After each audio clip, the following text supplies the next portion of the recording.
नमस्ते, मैं हूं असीम और आप देख रहे हैं एनडीटीवी इंडिया। क्या वाकई इस्लाम में कुछ लोगों को रोजे से छूट दी गई है? क्या आपको पता है रमजान के महीने में कौन कौन लोग रोजा ना रखते हुए भी गुनहगार नहीं होते, और अगर रोजा ना रखें तो क्या बाद में उसकी भरपाई करना जरूरी होता है?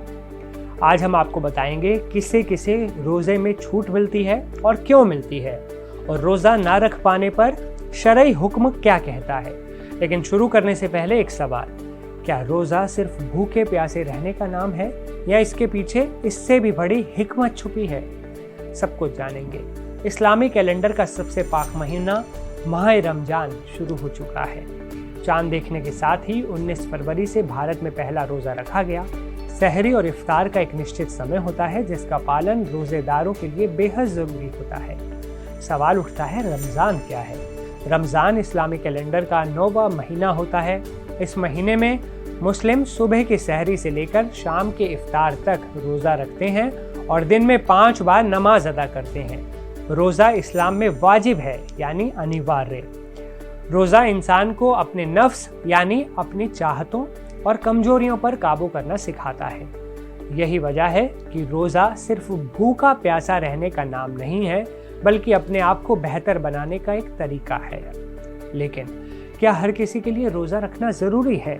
इस सवाल का जवाब थोड़ा अलग है। इस्लाम में कुछ लोगों को रोजे में छूट दी गई है। ध्यान रहे, छूट का मतलब ये नहीं कि उन्हें रोजा नहीं रखना चाहिए, बल्कि ये है कि अगर वे न रख सकें तो उन पर गुनाह नहीं होता। अब कौन कौन शामिल है इस लिस्ट में, आइए उस पर नजर डालते हैं। बीमार लोग जो स्वास्थ्य कारणों से पूरा दिन भूखे प्यासे नहीं रह सकते, बच्चे जो अभी रोजा रखने की क्षमता नहीं रखते, बुजुर्ग जिनकी शारीरिक स्थिति इसकी अनुमति नहीं देती, लंबी बीमारी वाले लोग जो बाद में भी रोजा पूरा करने की हालत में नहीं होते, लंबी यात्रा पर जाने वाले मुसाफिर, उन्हें भी सफर के दौरान रोजा न रखने की छूट होती है, लेकिन बाद में उसकी कज़ा करना जरूरी होता है। रोजा इबादत है, इसलिए ज्यादातर वक्त इबादत में गुजारने की तालीम दी गई है।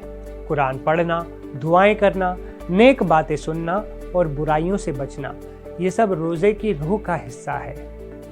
और अगर आप रोजा रखकर ऑफिस भी जा रहे हैं तो कोई दिक्कत नहीं है। रोजगार कमाना भी वाजिब है और रोजा भी वाजिब है। तो अब आपको पता चल गया होगा रोजा किसके लिए वाजिब है, किसे छूट है और रमजान की असल रूह क्या है। अगर आपको ये जानकारी काम की लगी हो तो वीडियो को लाइक और शेयर जरूर कीजिएगा और बताइए, क्या आप रोजा रख रहे हैं इस बार? और एक बात और, इस वीडियो में दी गई जानकारी सामान्य मान्यताओं और जानकारियों पर आधारित है। एनडीटीवी इसकी पुष्टि नहीं करता है।